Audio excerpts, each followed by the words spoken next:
Ano nga yung folder ko na yung pula?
34 says, I will bless the Lord at all times, and his praise shall continuously be in my mouth.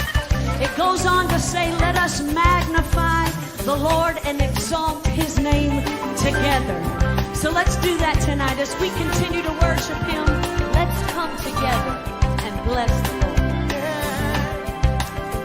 For he is great and mighty, for he is great, greatly to be praised.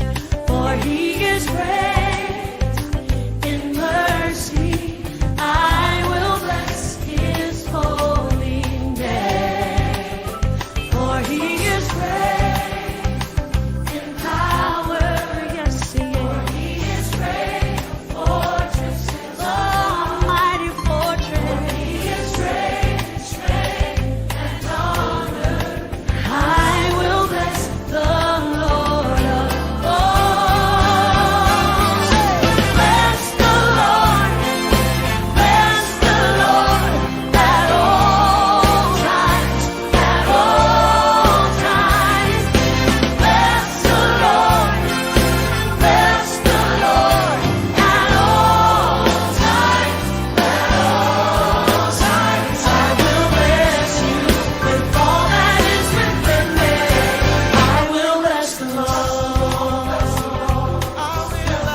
Isang mapagpalang umaga sa bawat isa. Sa araw na ito ng linggo na kung saan May 10, 2020, ipinagdiriwang po natin yung Mother's Day, araw ng mga ina. Purihin ang Panginoon na tunay nga na espesyal ang bawat ina ng tahanan at gayon din ang ina na kung saan tinaguri ang ilaw ng tahanan. Kapag ka nawala ang ilaw ng tahanan, nagdidilim ang loob ng tahanan. Kaya nga po napakahalaga na kung saan pag dumarating yung tinatawag nating every second week na month of May, ipinagdiriwang lagi ang araw ng mga ina o Mother's Day. So mahalaga po na kung saan ay nabibigyan natin ang ating mga ina kung ito ay buhay pa na maipakita natin ang ating pagmamahal sa ating minamahal na ina. So tayo po ay manalangin. Dakilang Diyos na makapangyarihan sa lahat, nagpapasalamat po ako ng marami muli sa malayang oras na ito, Panginoon, na pinagkaloob mo sa amin. Patuloy po na kami nagpupuri, dumadakila at lumuluwalhati sa iyo na ikaw ang aming Diyos ngayon at magpakilanman. Ikaw ang Diyos na mga Diyos at hari na mga hari, ang Panginoon ng lahat ng mga Panginoon, ang Diyos na buhay magpakilanman. Aming Amang nasa langit, Diyos na makapangyarihan sa lahat, sa iyo aming Panginoong Hesus sa iyong dakila at makapangyarihang pangalan. Sa aming ang banal na Espiritu na Santo na gumagabay at nag-iingat sa amin, Panginoon. Nagpapasalamat po kami at patuloy na lagi naming itinataas, lagi naming niluluwalhati at pinararangalan ang iyong dakilang pangalan. Tunay nga na nag-iisang Diyos sa tatlong persona na kung saan ang Ama, ang Anak at ang Banal na Espiritu Santo. Papasalamat kami na muli nagkaroon kami ng ganitong pagkakataon na magbulay ng iyong salita kahit sa kabila ng lahat na merong ECQ na kung saan ay ipinagbabawal ang mga pagtitipon, yung tinatawag na pagsunod sa tinatawag na distancing, ang pagitan ng bawat tao, and at the same time, yung mga bagay na kung wala rin lang mahalagang pupuntahan, hindi na lumalabas ng tahanan. Kaya nga, Ama, samahan kami ng kapangyarihan ng Banal na Espiritu Santo na kung saan, Panginoon, sa araw na ito ng linggo, araw ng panambahan, kami, O Diyos, ay magbubulay at mag-aaral, Panginoon. Matutunan nawa namin, Panginoon, ang kahalagahan ng mensahe mo sa araw na ito, Panginoon. Maraming salamat sa iyo, Panginoon. Ito po, O Diyos, yung aking samot dalangin sa pangalan ni Jesus. Amen. So ang talatang pagbubulayan natin sa umagang ito ay andun po sa aklat ni Juan Kapitulo 16, talata 21. At ganito po ang sinasabi ng salita ng Diyos. Kapag nagdaramdam na ang isang babaeng manganganak, siya'y nahahapis sapagkat dumating na ang oras ng kanyang paghihirap. Ngunit pagkapanganak, hindi na siya nag-aalala ang hirap siya ay nagagalak dahil sa ipinanganak na sa sanlibutan ang isang sanggol. Ito po ang salita ng Diyos na kung saan ating pagbubulayan sa umagang ito. Kung titingnan po natin yung unang mga talatang binanggit sa ating talatang pinagbubulayan, kapag nagdaramdam na ang isang babaeng manganganak, siya'y nahahapis sapagkat dumating na ang oras ng kanyang paghihirap. Tunay nga na sa panganganak ng isang babae, nakikita natin doon na marami nagsasabi na ang isang babae pagka manganganak, ang isang paa ay nasa hukay. Hindi po natin talagang masasabi, no? Katulad nung pangyayari nung mga nakaraang buwan ng Abril, may isang babae nanganak sa bahay na kung saan ay maganda naman yung pagkapanganak niya sa bahay na ilabas ang bata. Subalit yung paglabas ng inunan, kailangan tong dalhin sa ospital kasi hanggat hindi lumalabas ang inunan ng bata sa sinapupunan ng isang babae, patuloy na tumatagas ang dugo. Kaya dapat siyang dalhin sa ospital. Subalit, sa hindi akalaing pangyayari, 3 hospital na ang pinupuntahan nila, pero wala pa rin tumatanggap sa kanila. Pagdating sa ika-4 na hospital, natanggap sila, pero namatay na yung ina dahil naubusan na ng dugo. Purihin ng Panginoon, merong mga pangyayaring ganito, pero namang maluwalhating nakapanganganak ang isang babae, lalong-lalo na ang isang babae kapag hindi siya nakalilimot sa Diyos na laging tumatawag. Yung ikalawang sinasabi ng talatang ating binubulay, ngunit pagkapanak, hindi na niya naaalala ang hirap. Siya nagagalak dahil sa ipinanganak na sa sanlibutan ang isang sanggol. Tandaan natin, bahagi kasi ng tinatawag na parusa ang iginawad ng Diyos sa nagkasalang unang ina, walang iba kundi ang ating ninunong si Eva. Nung sila'y magkasala, itong parusa na ito ay nagpapatuloy, kaya yung panganganak ng isang babae ay tunay nga na yung hindi natin masasabi na ang isang paa niya ay nasa hukay. Kaya nga, yung binabanggit sa aklat ng Genesis chapter 16, yung parusang iginawad ng Diyos sa ating unang ina. Amen. Ang sabi nga doon, sa babae, naway ito ang salaysay sa pagbubuntis mo ay mahihirapan, lalo kung sumapit ang iyong pagluluwal. Kaya nga, yung pagluluwal ng isang ina sa isang sanggol ay hindi natin masasabi kung ano ang maaring mangyari. Kaya napakahalaga na kung saan ang isang ina ay tunay na malapit sa kalooban ng Diyos. Hindi siya nakalilimot na lumapit sa Diyos at laging lumalapit sa Diyos. At pinakamaganda kung alam niya yung katotohanan at maging daluyan pa ng papapala ng kaligtasan para sa maraming kaluluwang ina na hindi pa nakakakilala sa katotohanan makapagpapalaya sa kanila.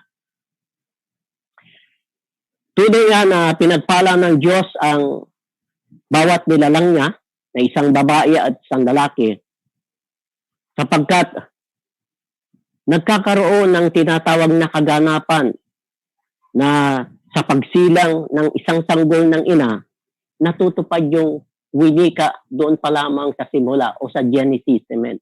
Na winika ng Diyos sa aklat ng Genesis chapter 1 verse 28.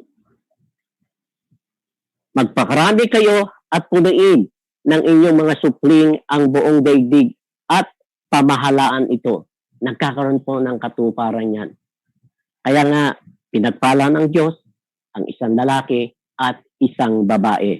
Dangat nga lamang ay marami na hindi nakakaalam ng katotohanan na minsan ang damdamin ng pinaiiral. Kasi maraming tao na kung saan, lalong-lalo na sa kasalukuyan ngayon.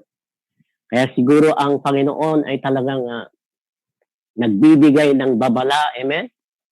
Nagbibigay ng tinatawag na ganitong uri, ng tinatawag na uri ng sakit, amen? Na pandaigdigan.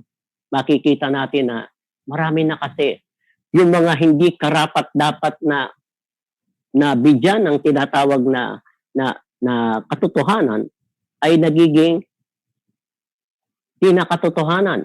Halimbawa, yung pagkakaroon ng tinatawag na pagbibigay ng pantay-pantay na karapatan sa tao. Pero sa totoo, laging yung nangyayari salungat sa Biblia. Kaya nga sa Biblia, amen, ang nilikha ng Diyos, isang babae at isang lalaki ang pinagsama niya. Pero sa ngayon, nagsasama na nga lalaki sa lalaki, babae sa babae. Ito ay babala ni Apostol Pablo na kung sinulat niya aklat ng Roma 1, Kapitulo 1, talata 18 hanggang 32. Pinabayaan na sila ng Diyos sa kanilang maruruming pita ng laman. At yan ay lalong tumindi, nagkaroon pa rin ng karapatan, nagkaroon ng tinatawag na legal na batas para sa kanila. Pero sa totoo, nakakaawa ang mga kaluluwa. Amen. Pagkat sila ay nakasandig sa kanilang nararamdaman. Kaya ang katwiran nga ng isang Becky, pag natanong mo, ano ang magagawa ko? Isinila nga akong ganito na may organ ng isang male, pero ang puso ko naman, ang damdamin na isang puso ng female. Hindi po katwiran ang mga bagay nito dahil hindi nila alam ang katotohanan. Kaya po tayo mga mananampalataya, dapat tayo magpursige sa ating pananalangin. Panalangin po natin sila lahat. Kasi marami ng organisasyon na ganyan yan Yung LGTB, na kung saan ay samahan nung tinatawag na ng mga hindi naniniwala sa salita ng Diyos, na hindi nila alam na sila pala ay nadadaya.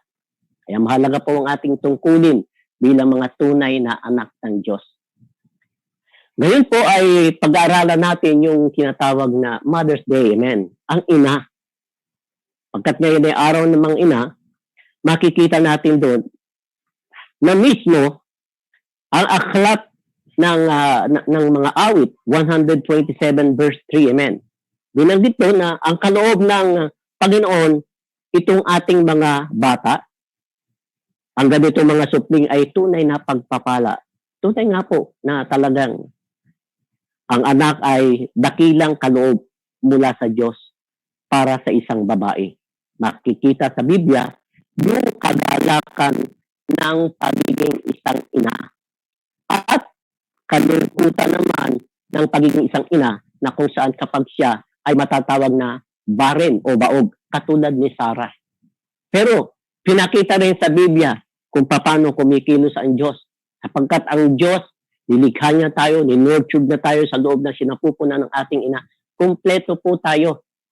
Ngayon, may pangyayari na kung saan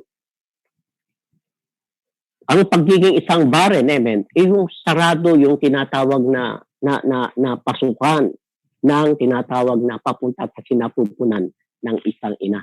At Diyos lamang ang tanging makagagawa at makapag-o-open ito pagkat siya lamang ang talagang lumikha, amen, na kumpleto tayo bago tayo ilabas after 9 months.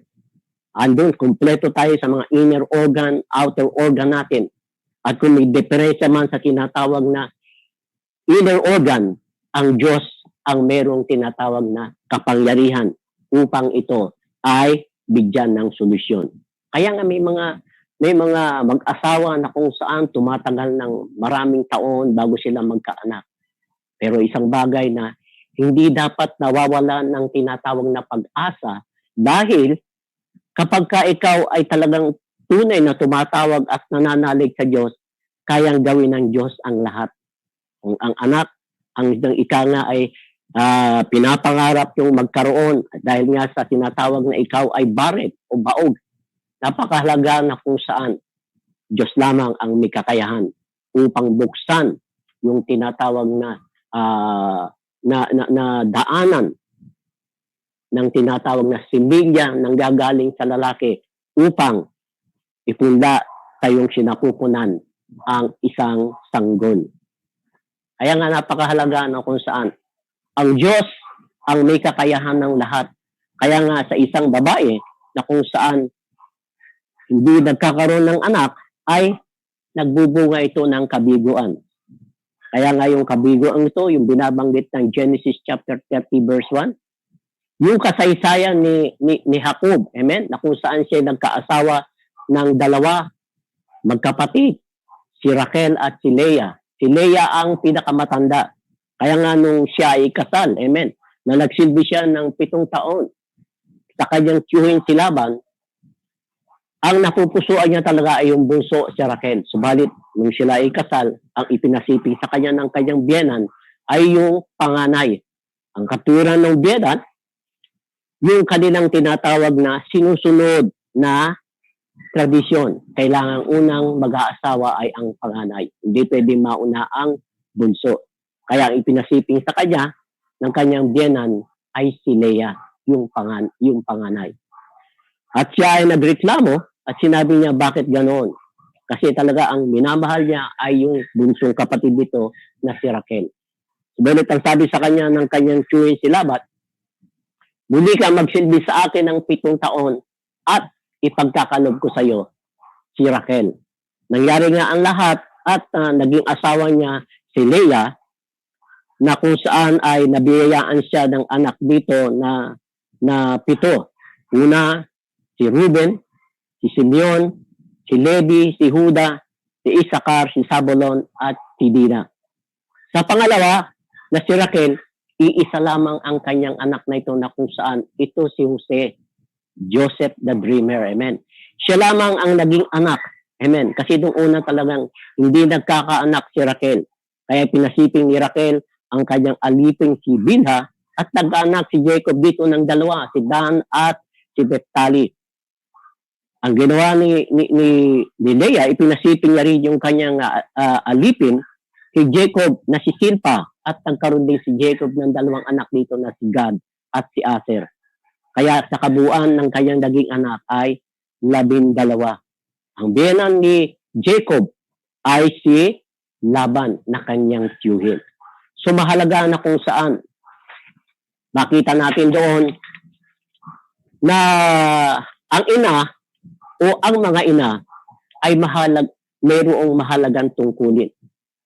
Meron itong mahalagang tungkulin sa pagpapalaki at edukasyon ng mga bata. Minsan sila mismo ang gumagawa nito, kaya nararapat din silang igalang at sundin na gaya ng isang ama. Bakit? Yung mga tinatawag na single mother. Kadalasan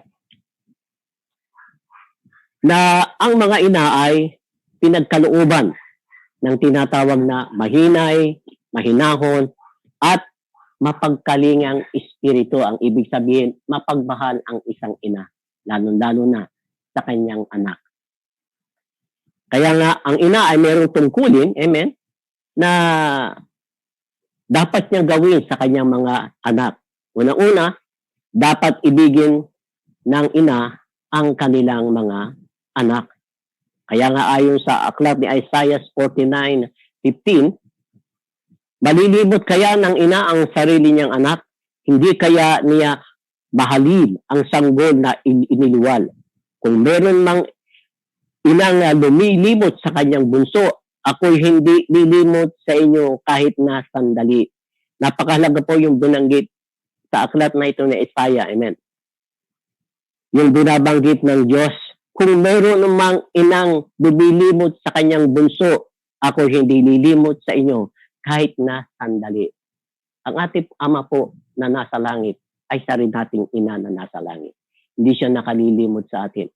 Kaya nga pinagpapala yung mga tinatawag na sanggol na ika nga ay naabandona, sanggol na kung saan napabayaan, pinagpapala ito ng Diyos.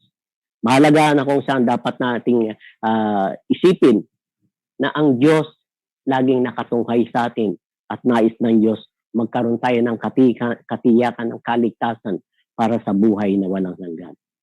Kaya nga ang Diyos ay tunay nga na iniibig niya rin ang lahat ng kanyang likha at mula noon ay iniingatan hanggang ngayon, hanggang sa darating na panahon. Sa pangtungkulin ng isang ina ay aliwin at alagaan sila. Alagaan ang mga bata. Ito ay pinakita nga sa aklat ni Ruth 4:16. Amen. Sabihin ng kanyang salita, kinuha ni Noemi ang bata, magiliw na kinalong at inalagaang mabuti. Si Noemi po ay ito yung biyenan ni Ruth, na kung saan nabiyuda na rin iting si Ruth at sumama sa kanya, pabalik sa bayang kanyang pinanggalingan. At dito na pangasawa ni Ruth, si Bus, at sila ay nagkaanak. At nung magkaanak sila, dito din ang galing na kung saan yung tinatawag anak niya na si Obed, ito rin yung tinatawag na pinanggalingan ng tinatawag na ng lipi ni Haring David. Pagkat si Jesse na kung saan ay ama ni Haring David, siya po ay anak ni Obed at si Obed po ay anak ni Ruth at saka ni Bus. Kaya nga po, yung linya na yun, na kung saan, linya ng lipi nila, dyan po nanggaling si Haring David. O napakahalaga na kung saan na dapat alagaan at aliwin ng mga ina ang kanilang mga anak. Dapat din silang pag-aralin sa tulong ng kanilang asawa, magkatuwang ang mag-asawa na magpapaaral sa kanilang anak. Pero dumarating nga yung tinatawag na minsan talagang mahirap, minsan yung mga problemang hindi naasahan nangyayari sa mag-asawa, nagkakahiwalay. Pero ang ating gobyerno, gumawa sila nung tinatawag na paraan. Nagpasa sila ng batas na kung saan tutulungan yung tinatawag na poorest of the poor. Amen? Ito yung tinatawag na 4Ps. Isang layunin lamang kung bakit ikaw ay magiging tinatawag na miyembro ng 4Ps ay ang layunin nito, pag-aaralin mo ang iyong mga anak. Pagkat may mga libreng school tayo tulad ng mga public school natin. Kaya yan ang number 1 tungkulin ng mga inang miyembro ng or peace. Pag-aaralin mo ang iyong mga anak, pag ikaw ay hindi sumuway, pag ikaw ay sumuway dito, tatanggalin sa'yo yung tinatawag na tinatanggap mo salapi para kayo ay tulungan ng gobyerno. Sa aklat nga ng Kawikaan, Kapitulo 1, Talata 8, binanggit nga rin doon, anak ko, dinggin mo ang aral ng iyong ama at huwag ipagwalang bahala ang turo ng iyong ina. Isang bagay na kung saan dapat nating pag-aralin ng ating mga anak. Amen.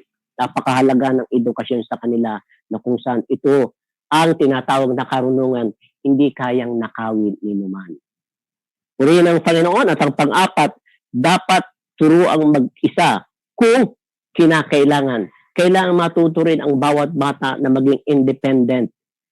Kaya nga sa aklat ng 2 Timothy 1:5, amen, na sinulat ni Apostol Pablo, ay binanggit doon, hindi ko nakalilimutan ang tapat ng pananampalataya katulad ng pananampalataya ng iyong Lola Loida at ni Eunice na iyong ina.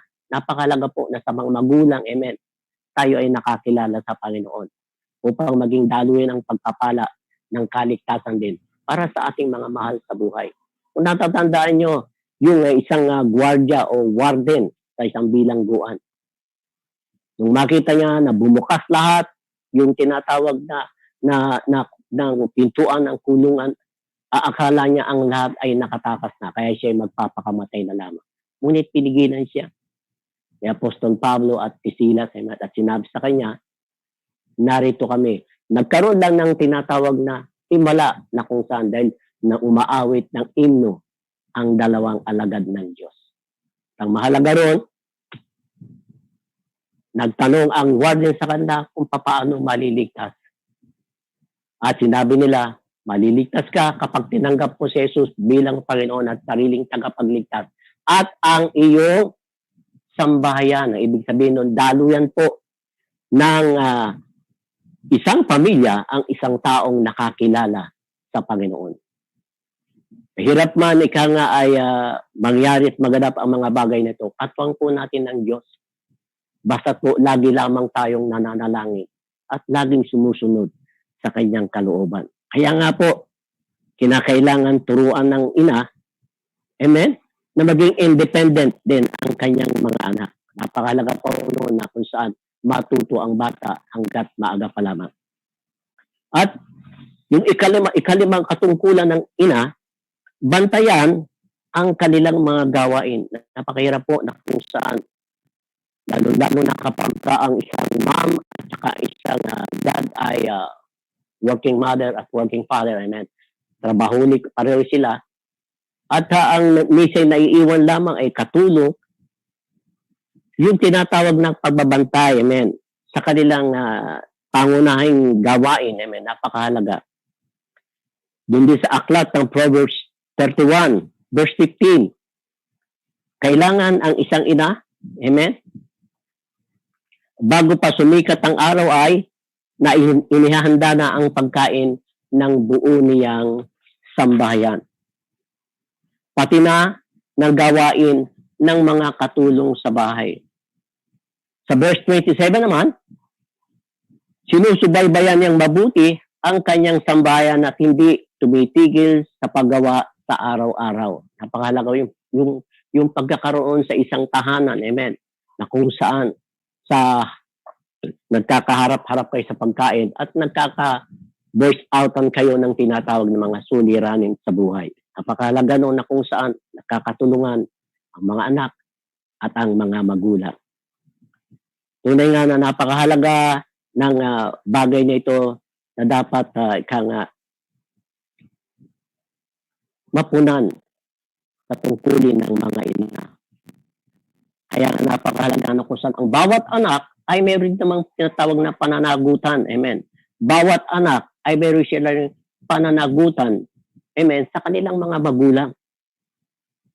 Kaya nga napakahalaga na kung saan isang bagay na kung saan dapat patandaan ng mga anak, dapat nilang sundin ang mga sinasabi at itinuturo sa kanila ng kanilang mga magulang. Kaya nga sa aklat ng Ephesians chapter 6, amen, verse 1 up to 2, mga anak, sundin ninyo ang inyong mga magulang alang-alang sa Panginoon, sapagkat ito ang karapat-dapat. Igalang mo ang iyong ama at ina. Ito yung unang utos na may kalakip na pangako. Amen. Ayon doon sa aklat ng Exodus chapter 20 verse 12. Amen. Igalang mo ang iyong ama at ina at hahaba ang iyong buhay. Yun po yung kalakip na pangako. Napakahalaga ng kung saan tandaan natin ang salita ng Diyos na pinamumuhay natin. May mga kalakip na pangako yan.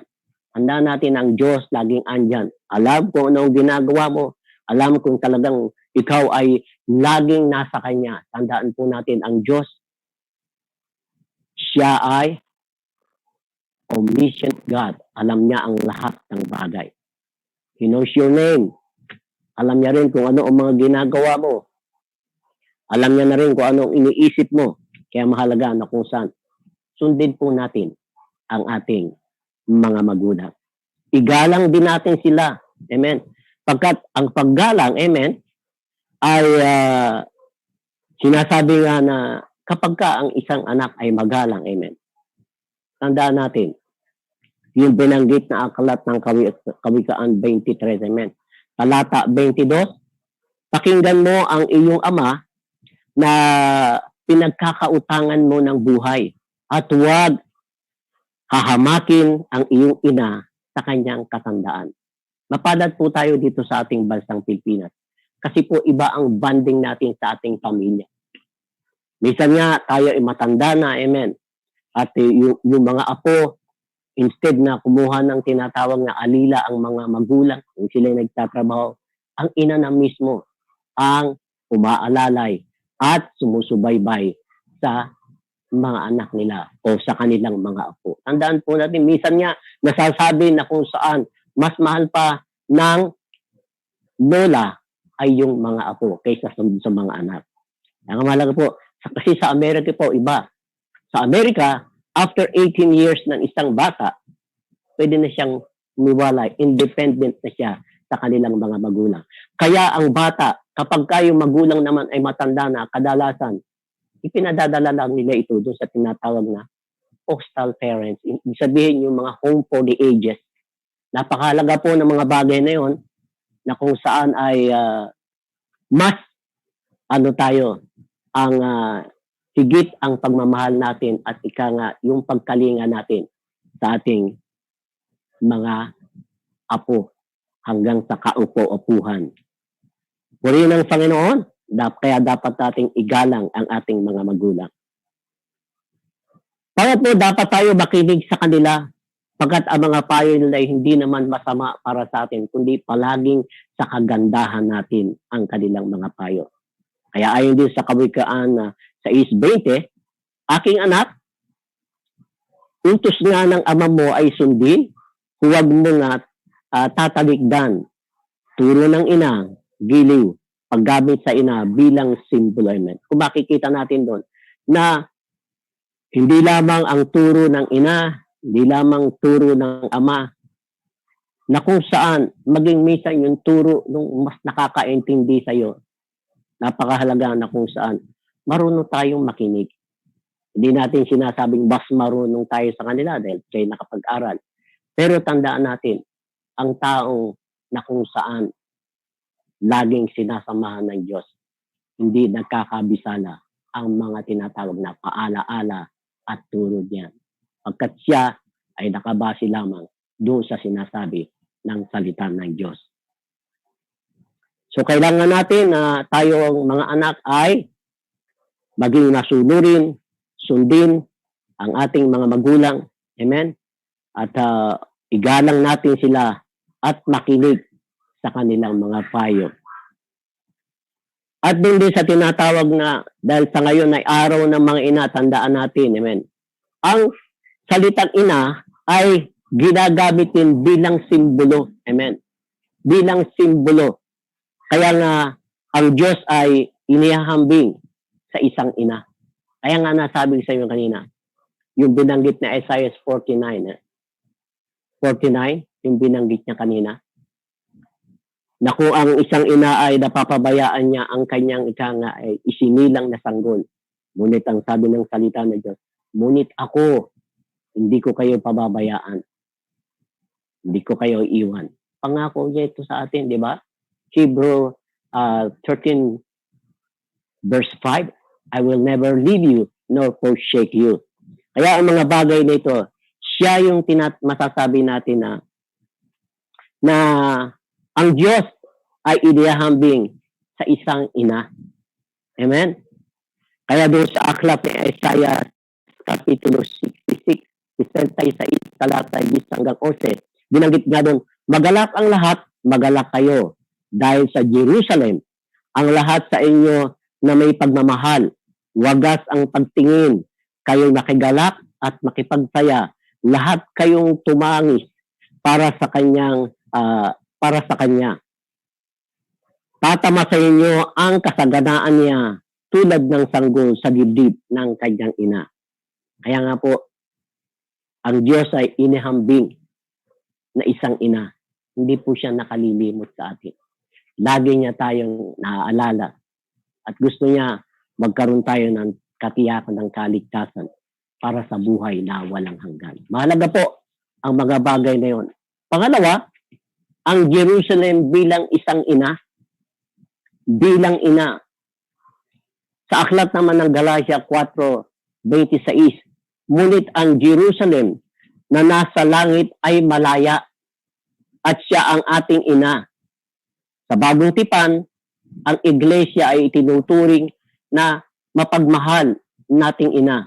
Kaya napakalaga ng katungkulan niya sa ating espiritual na kapanganakan, sa ating espiritual na paglago, at sa ating espiritual na pag-unlad. Tatlo po yun. Amen. Na kung saan katungkulan po, amen, ng iglesia, amen, na ang ating espiritual na kapanganakan, amen, ito ay lumago, amen, umunlad, at maging isang ay tunay na daluyan ng pagpapala ng kaligtasan para sa kapwa. Kaya nga napakahalaga kung saan sa buhay natin, tunay nga na ang mensahe ng Diyos, amen, sa araw na ito patungkol sa mga ina. Ang ina na kung saan ay patuloy na hindi nakalilimot, lalo na kung ang ina ay siya ay talagang tunay na ina ng tahanan at matasabing ilaw ay katumbas niya. Kaya nga ang isang tahanan kapag nagdidilim, amen, kapag wala ang liwanag, mahalaga rin po ang talagang ginagampanan ng isang ina sa isang tahanan. Totoo na siya ang ilaw ng tahanan, mayroong tinatawag na haligan ng tahanan ang ama. Pero kapag mabuhay ang bawat isa, hindi po nagiging maganda ang resulta o outcome ng tinatawag na pupuntahan ng tinatawag na buhay ng mga kanilang mga anak.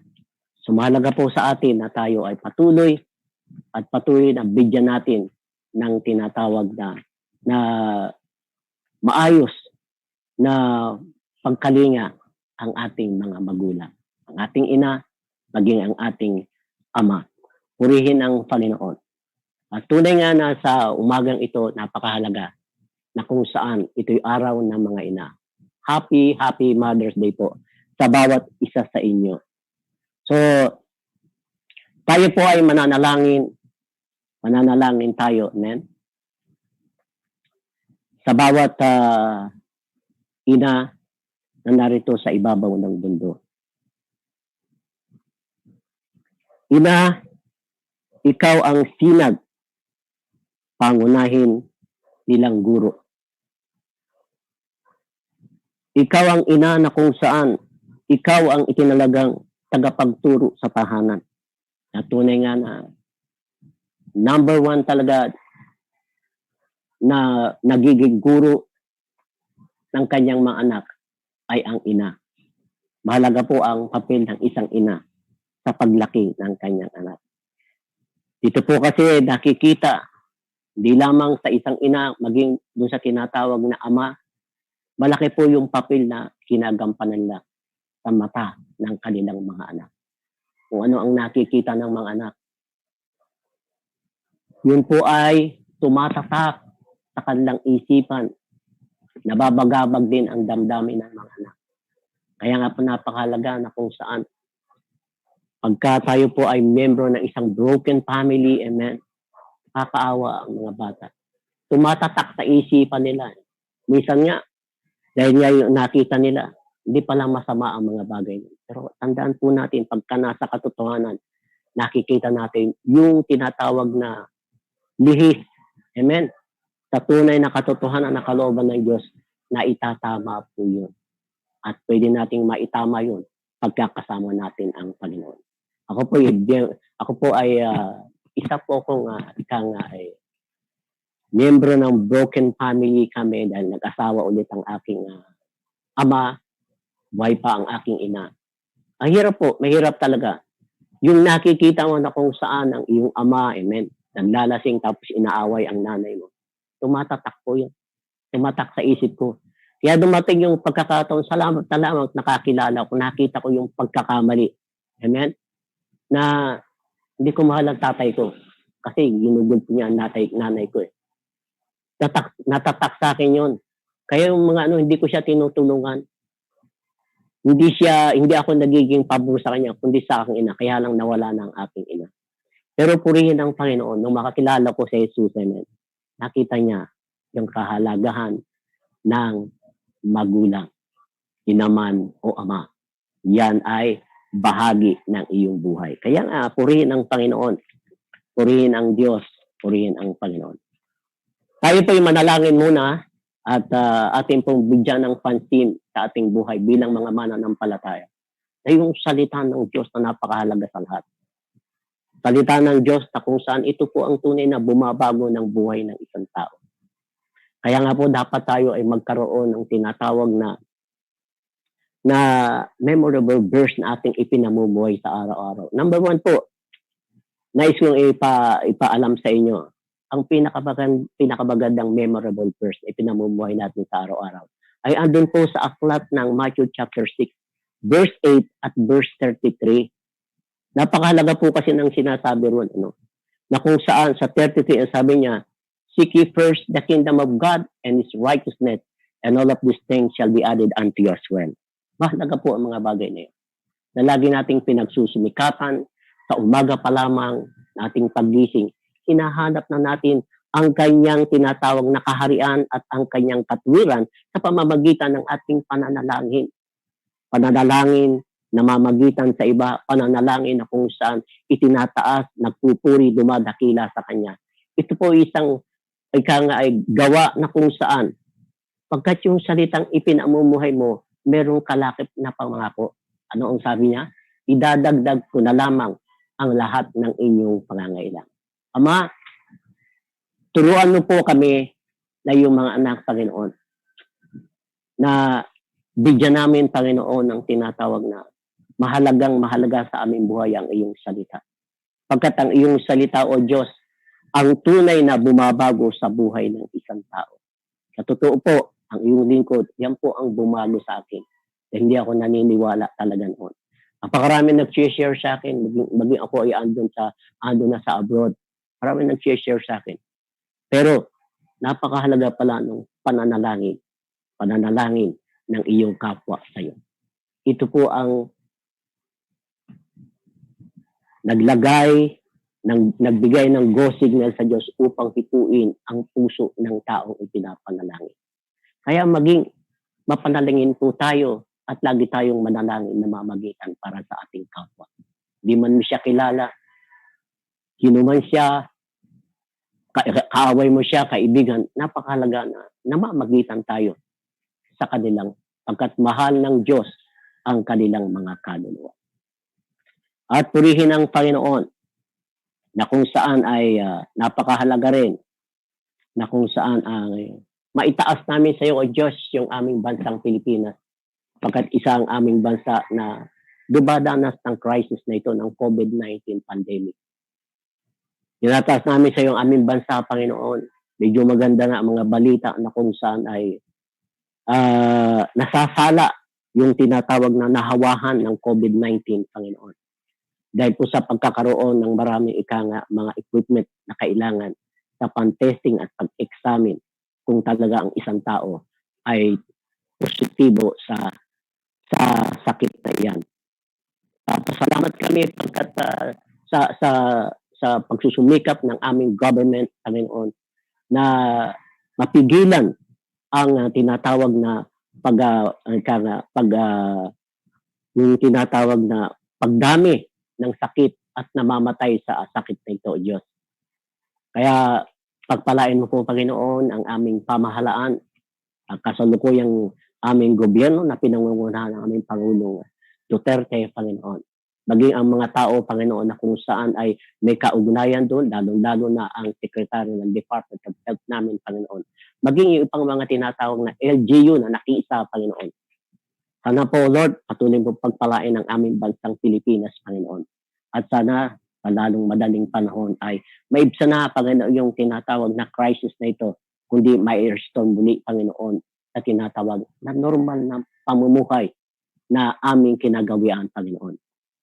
Kaya Lord, salamat po sa iyong masaganang pagpapala sa aming bansa, Panginoon. Sa lahat ng mga nanonood, amen, sa ibang mundo, maging, Panginoon, doon sa lahat na ika nga ay mga ina ng tahanan sa buong mundo, patuloy po na ang dalangin ko ay pagpalain kayong lahat ng Diyos na kung saan ang ina ang pangunahing ika nga guro ng isang tahanan na itinalaga ng Diyos sa bawat tahanan. Ang ina ang tinatawag na ang katungkulan niya ay gawin ng buong puso at ang turo ay talagang ang turo, higit sa lahat yung turo na nagbubula sa mga salita ng Diyos na maipahayag niya sa kanyang mga anak and at the same time sa kanyang husband. At alam natin na pagka ang ganitong gawa, hindi po mabibigo. Kaya nga, ang dalangin ko, pagpalain mo ang bawat mother, Panginoon, ang ina sa buong mundo. Gayon din ang lahat ng mga tinatawag na mga tao na nakikinig. Amen? At sumusubaybay sa FB Live reading na ito. Pagpalain mo siya ng lahat, Panginoon. Kaya nga, sa ating panalangin, ay sa araw na ito ng mga ina, makapangyarihang Diyos na nakakakita na hindi mabuti sa lalaki ang nag-iisa. Kaya kalumarang ng kanyang makakasama sa buhay. O Diyos, salamat po sa bawat ina na mula kay Eva, ang kauna-unaang ina, at sa mga inang ito, pagpalain at pakaingatan mo po ang kanilang buong buhay. Dalangin namin sa mga inang ito na sila ay maging mabubuting guro sa kanilang mga anak, maging maliwanag na ilaw sa loob ng kanilang tahanan, maging matapat na kabiyak ng bawat ama ng tahanan. At dalangin namin sa mga inang ito na sila'y maging mabubuting Kristiyano bilang anak ng kaliwanagan na sila ay pinagpala at ang bawat pagpatungan ng kanilang kamay ay iyong pasasaganain. Pagpalain ang salita ng Diyos. Purihin ka, O Diyos, na makapangyarihan sa lahat. Napakabuti mo at napakatapat mo, Panginoon. At tayo po ay dadako sa benediction. Puspusin nawa ng Diyos ng pag-asa Puspusin nawa lahat tayo ng Diyos ng pag-asa. At nawa sa buhay natin ito ay mapagpala tayo na ang buhay na ito ay maging pagpapala rin naman sa ating kapwa. Puspusin niya tayo, puspusin nawa tayo ng Diyos ng pag-asa upang bawat isa'y sumagana sa pag-asa sa pamamagitan ng kapangyarihan ng banal na Espiritu Santo. Ngayon, ang Diyos ng kapayapaan ay sumainyong lahat.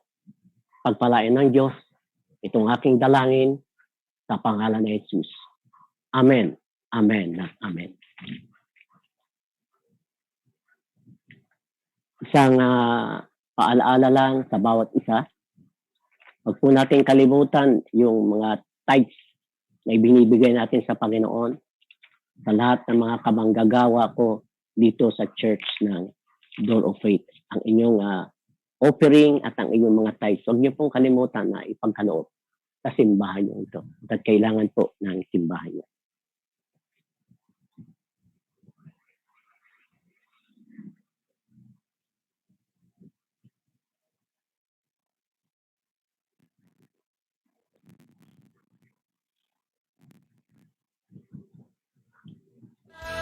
Mabuti ang Diyos sa buhay ko, di nagbabago ang pagtuon. Sa oras ng kagipitan, siya lagi kong matatawagan. Dakila ang Diyos sa buhay ko, lahat magagawa sa Kanyang kapangyarihan. Siya lang ang Diyos at Haring paglilingkuran. Mabuti ang Diyos sa buhay ko, di nagbabago at pagtuon. Sa oras ng pag-ibig.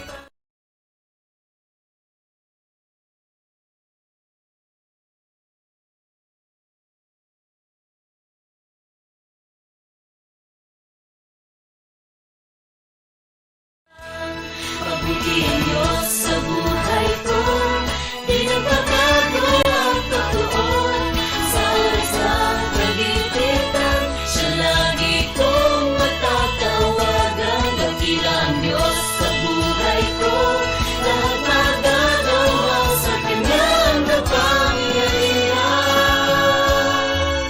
Siya lang ang Diyos at Haring paglilingkuran.